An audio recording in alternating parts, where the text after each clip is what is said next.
अस्सलाम वालेकुम नाज़रीन, आप देख रहे हैं शिराज हुसैन का फेसबुक और यूट्यूब चैनल। और आज की व्लॉग में अब बात करेंगे आलमी बैंक वर्ल्ड बैंक का क्या स्टेटमेंट आया है सामने पाकिस्तान में महंगाई से मुतालिक, और हमारे वज़ीर ख़जाना मोहम्मद औरंगज़ेब साहब क्या कहते हैं, और महंगाई का जो मामला है ये मुल्क से ख़त्म क्यों नहीं होता। और प्रोग्राम में शामिल करेंगे जो PTI के कुछ फैसले हैं, और खान की सियासी गलतियों के हवाले से भी बात करेंगे। तो प्रोग्राम में हमारे साथ रहिएगा। शुरू करते हैं PTI के हवाले से कि जो बैरिस्टर गौहर अली खान, शेर अफजल मरवत और बैरिस्टर उमैर नियाजी, ये 3 फोकल पर्सन मुकर्रर हो चुके हैं खान के।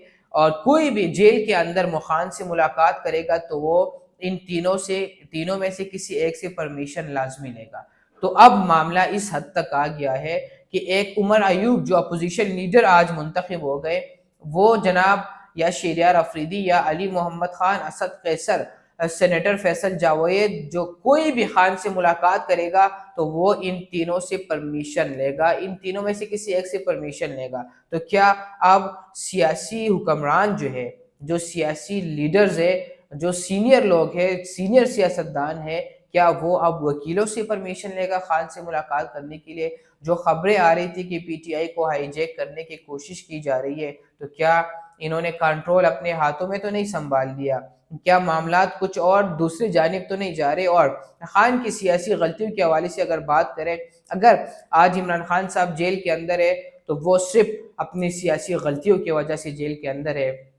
नाज़रीन, आप किसी सियासी बंदे के तजुर्बे को नज़रअंदाज नहीं कर सकते। जब खान साहब इक़्तिदार में आ गए तो उनको शेख रशीद ने कहा था कि मौलाना साहब को वजारत दे, उनको अपने साथ मिला ले, और नवाज शरीफ और जरदारी साहब जहाँ जाना चाहे आप उनको जाने दें। लेकिन खान साहब ने कहा कि NRO नहीं दूंगा, अमेरिका में भी जाके तकरीरें करना कि मैं आके वापस देखता हूँ आपको कि आपकी मैं जेल के अंदर से AC किस तरह नहीं उतरवाता, और मैं NRO नहीं दूंगा, ये नहीं करूंगा, वो नहीं करूंगा। तो आपने शेख रशीद के बात को नज़रअंदाज किया। जब खान साहब इसम्मिया तहलील करने जा रहे थे तो उनको परवेज़ इलाही ने कहा था कि खान साहब, इसम्मिया आप ना तोड़े। उसकी वजह यह है कि पाकिस्तान के अंदर जमहूरी सियासत नहीं है, यहाँ पाकिस्तान के अंदर ताकत की सियासत है। अगर आप इसम्मिया तोड़ेंगे तो हमारे लिए मुश्किलात में इजाफा हो सकता है। उसी परवेज़ इलाही के मशवरे को नज़रअंदाज किया गया और खान साहब ने इसम्बली तोड़ने का फैसला किया। वही परवेज़ इलाही आज भी आपके साथ खड़ा है और जेल के अंदर वो कैद है। नाज़रीन, खान की इन गलतियों की वजह से इनको ज़रा मसलों का सामना करना पड़ा। नाज़रीन, अब प्रोग्राम में मज़ीद बात करेंगे शहबाज शरीफ साहब के हवाले से भी।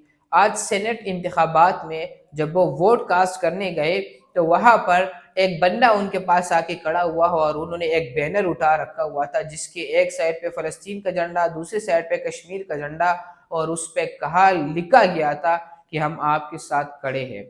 तो शहबाज शरीफ साहब, आप किन बुनियादों को सामने रखते हुए कह सकते हैं कि आप लोग फ़लस्तीन के साथ खड़े हैं? इसराइल को तस्लीम करने जा रहे अरब कंट्रीज़, और आप क्या करेंगे?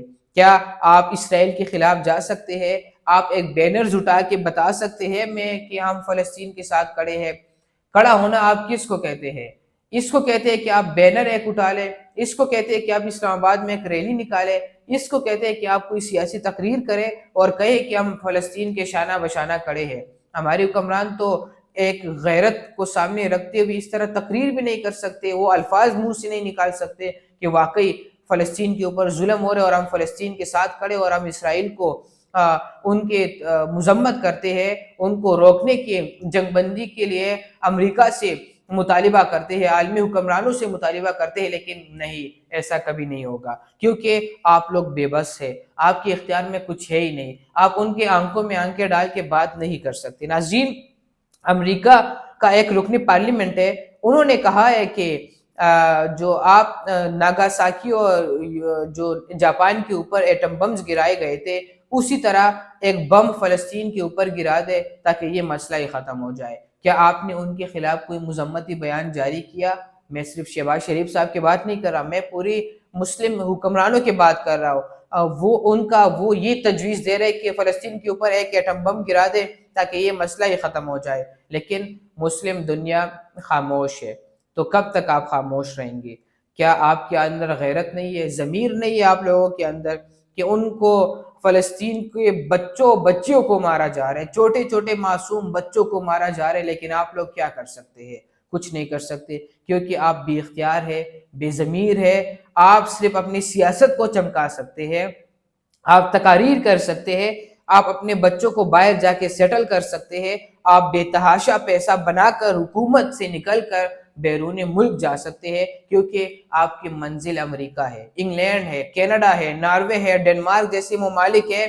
جب آپ ان کے سامنے آنکھیں نکالیں گے تو آپ حکومت سے نکلتے ساتھ ہی وہاں جا کے سیٹل نہیں ہو سکتے۔ تو یہ مسئلہ ہے۔ ناظرین، مہنگائی کے حوالے سے بات کریں گے۔ عالمی بینک جو ہے انہوں نے ایک سٹیٹمنٹ جاری کیا، اور اس سٹیٹمنٹ میں وہ کہتے ہیں کہ آئندہ سال جو ہے، جو اگلا سال آنے والا ہے، اس میں مہنگائی کی شرح میں کمی ہو سکتی ہے پاکستان کے اندر۔ تو دیکھنا ہوگا کہ کمی واقعی ہو سکتی ہے یا نہیں۔ اور دوسری جانب رمضان کے مہینے میں تو شیطان صاحب قید ہو جاتے ہیں، لیکن جو شیطان ہے وہ اپنے تمام اختیارات پاکستانی تاجروں اور دکانداروں کے حوالے کر کے چلا جاتا ہے، اور مہنگائی کا جو اضافہ ہے وہ پاکستان کے اندر صرف رمضان کے مہینے میں کوئی انتہا تک پہنچ جاتا ہے، کیونکہ ان کے پاس ایک ہی مہینہ ہوتا ہے کمائی کا، اور 1 × 70 والا حساب یہ لگا کر کماتے ہیں۔